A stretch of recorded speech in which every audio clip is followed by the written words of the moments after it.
Você vê. Daqui a pouco a gente vai falar ao vivo com o Léo Duarte, zagueiro do Flamengo, vai ser o convidado do programa. O Flamengo que largou na frente ontem na decisão do Campeonato Carioca. Já vamos aos lances no Nilton Santos. O Nilton, para menos de 10 mil pessoas, o Vasco recebeu o Flamengo e perdeu por 2-0. O torcedor carioca, antes da gente falar dos lances, enquanto a gente está vendo os lances e tal, então bacaninha. Televisão é imagem acima de tudo.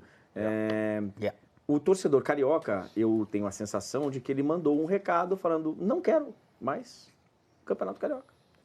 Porque não é possível, velho. Gente, o próprio Abelão mandou um recado bem direto. Eu não vou falar sobre fórmula de disputa, mas já joguei 4 vezes contra o Fluminense, vou jogar 4 contra o Vasco. Vocês da imprensa cobrem e cobraremos mesmo, cara. E não é só estadual do Rio, são todos os estaduais. E não é para acabar, é para racionalizar, porque do jeito que tá, vai morrer todo mundo abraçado. A imprensa já tá cobrando há um tempo. Sim. Agora o recado foi dado pelo torcedor.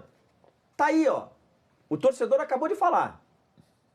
A mensagem tá dada. Quanto ao jogo, o Vasco, dificuldades seríssimas, o mérito do Abelão marcou pressão lá em cima, o Arão não deixou o Lucas Mineiro chegar. Quando passava também, tecnicamente, o próprio Valente admitiu muitos erros técnicos do Vasco. E no segundo tempo, o Flamengo resolveu jogar. A gente vai falar já com o Léo Duarte um pouquinho mais. Quando resolveu jogar... Legal essa imagem, Mauro, porque a gente tá vendo nesse lance. O Bruno Henrique na centroavante, o Arrascaeta caiu na esquerda, o Everton Ribeiro por dentro, o Gabigol indo pra direita. Então ele mudou as 4 posições. A gente imaginava um Flamengo com determinado posicionamento de jogadores, né, a partir da escalação inicial, com o Gabigol jogando de centroavante, Bruno Henrique na esquerda. Jogando. E, na verdade, o que aconteceu foi todo mundo tendo mais liberdade para se movimentar, só que estabelecendo quase que o Bruno Henrique lá na frente. Não, era basicamente o Bruno Henrique à frente, que pode eventualmente jogar. O Gabriel, que jogou muito bem no Santos, aberto para a direita, pode jogar. O Everton Ribeiro por dentro jogava assim no grande Cruzeiro, bicampeão brasileiro. E o Arrascaeta se sente mais confortável da esquerda para frente. Foi, para mim, a melhor partida do Flamengo na temporada. Então, essa ideia de jogo pode ser repetida outras vezes. Esse segundo tempo foi uma das coisas boas do final de semana. Sim. Eu acho que é uma coisa que a gente tem que destacar.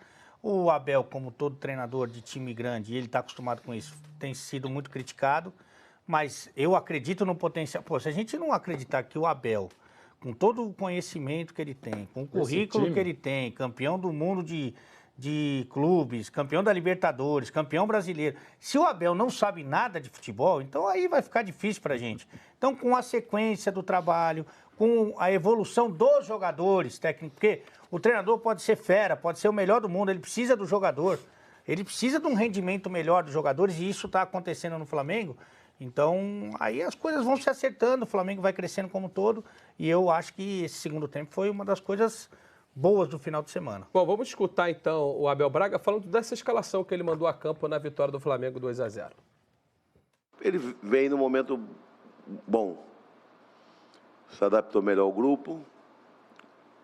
No Flamengo, no Cruzeiro, tu lembra que demorou 2 anos para ele assumir titularidade. Aqui, com 3 meses, ele já teve a chance. E ele não entrou porque o Diego estava mal. Aí que está a grande diferença. Ele entrou porque ele jogou muito bem o último jogo e vem treinando muito bem. A gente não se incomoda, né? A gente até gosta quando tem a troca de posição. A partir do momento que a recomposição não importa com quem seja, né? O Everton hoje jogou por dentro, mas quando ele caía pelo lado, estava a Arrascaeta por dentro, eles voltavam naquela função. O Diego entrou cumprindo uma função do Everton, né? Que a gente procurou diminuir bem em cima dos volantes do Vasco, para que não houvesse a criação. Bom, tá aí o Abel Braga falando um pouquinho das funções de cada um dos meias, né, e atacantes do Flamengo. Vamos abrir espaço então para a gente bater um papo agora com o Léo Duarte, zagueiro do Flamengo. Vamos fazer uma conexão direta com o Rio de Janeiro, porque a nossa repórter Monique Danero está lá ao lado do zagueiro rubro-negro. Monique, bom dia para você, bom dia para o Léo, obrigado pela participação de ambos aqui no De Placa. Pode começar tocando a bola da entrevista por aí, Monique, seja bem-vinda.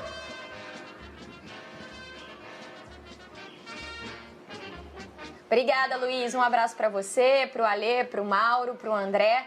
O Léo está recebendo a gente aqui no dia da folga dele, né? Então a gente precisa agradecer mesmo esse espaço, porque a sequência do Flamengo é uma sequência agora bem puxada. Tem essa semana livre, mas depois tem a segunda final do Carioca, vai viajar para Quito para jogar na Libertadores, depois já tem estreia no Brasileirão. Então essa é uma folguinha muito importante para eles e a gente, é claro, vai falar com o Léo sobre esse clássico de ontem, a primeira final do Campeonato Carioca, um jogo em que o Flamengo abriu uma vantagem de 2-0, Léo, e se a gente for levar em conta que o Flamengo esse ano não perdeu nenhum jogo por uma diferença de 2 gols, é uma boa vantagem para essa final, né? Bom dia. Bom dia. Sem dúvida é uma ótima vantagem, só que a gente tem que ter os pés no chão, que ainda não ganhamos nada. O Vasco tem uma equipe forte, uma equipe uma equipe certinha, bem montada. Vai ser um grande jogo no jogo de domingo. Esperamos fazer outro bom jogo, igual fizemos ontem, e sair com o título. O Léo está à disposição de vocês, viu, Luiz? Fiquem à vontade, a gente vai rolar a bola aí para o estúdio para vocês poderem perguntar para ele também. Legal, obrigado, Léo, novamente, então, pela participação. Eu vou começar tocando no assunto delicado, Léo, porque, assim, a gente estava falando agora há pouco do pequeno público na decisão de ontem, o Flamengo e Vasco, todo mundo esperava um público maior. E aí isso tudo nos leva a entender que o regulamento também não está se comunicando direito com os torcedores. Comigo, o jornalista, não está se comunicando. Quero saber como vocês se relacionam com esse regulamento do Campeonato Carioca, que às vezes parece muito confuso. De fato, ele atrapalha, às vezes, a cabeça, mexe na preparação? Bom dia, Léo.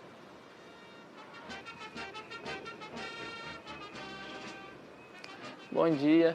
É diferente, é até estranho o regulamento do campeonato, né? É diferente do Campeonato Paulista, que é bem mais simples. Acho que poderia implantar esse regulamento mais simples aqui, porque é ruim para o torcedor, é ruim para os clubes, é ruim para todo mundo, na verdade, né? Estamos aqui com o Mauro Betti, já levantou o dedinho para fazer a pergunta. Léo, parabéns pela vitória, pela fase, pelo seu desempenho. E eu gostaria que você pudesse falar, se você puder exatamente, qual foi a ideia do Abel, como é que ele conversou com vocês e com os atletas para essa mudança tática do Bruno Henrique de centroavante, o Gabriel pela direita, o Arrascaeta pela esquerda e o Everton Ribeiro por dentro. Léo.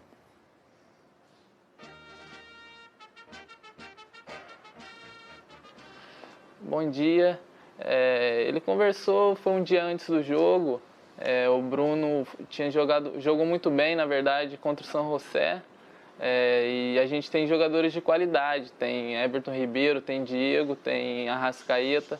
Tem jogadores de muita qualidade ali no meio que, de olho fechado, para quem você der o colete e dizer que vai jogar, eles vão desempenhar um papel incrível no time. O Abel sabe muito bem dos jogadores que tem, de quem vai precisar ao longo do ano. E isso ele tá fazendo muito bem e colocando as opções corretas dentro da equipe. Solta a sua voz ali, Oliveira. Ô, Léo, prazer falar com você. Parabéns pela fase, pela barba também. Tá parecendo com Los Hermanos. Tá vivendo um grande momento estético também, absolutamente. Eu queria saber de você, Léo, essa pressão que boa parte da imprensa, acho que até a torcida coloca em cima do Flamengo, pelo investimento que tem, pelos jogadores que tem.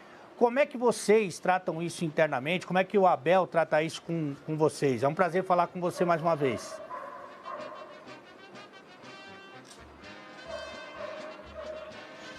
Prazer, Ale, estar falando com você também. Bom dia. O Flamengo é muito grande, a gente tem convivido com isso nos últimos anos. A pressão é normal, estamos acostumados a jogar pressionado. A gente tem saído muito bem esse ano. Tem jogadores experientes que já passaram por seleção, que dá tranquilidade para os mais jovens, assim como o Abel também, que ganhou quase tudo no futebol. Um cara muito sábio dentro do futebol também, e isso ajuda a amenizar essa pressão que o Flamengo tem. Léo, queria jogar uma pergunta para você em relação à sua titularidade no time, né? Você fez um grande campeonato brasileiro no ano passado, aí o Flamengo começa esse ano com o novo técnico, com o Abel, contratando o Rodrigo Caio e formando inicialmente uma dupla Rodrigo Caio e Rodolfo. Você novamente consegue provar o seu valor e recupera a titularidade. Queria que você falasse desses dois momentos de espera. Primeiro, dessa transição da base até ter a sua chance no profissional e conseguir engatar uma série de jogos, e depois, sendo considerado por muitos o melhor zagueiro do Flamengo, começar a temporada, entre aspas, como reserva, Léo.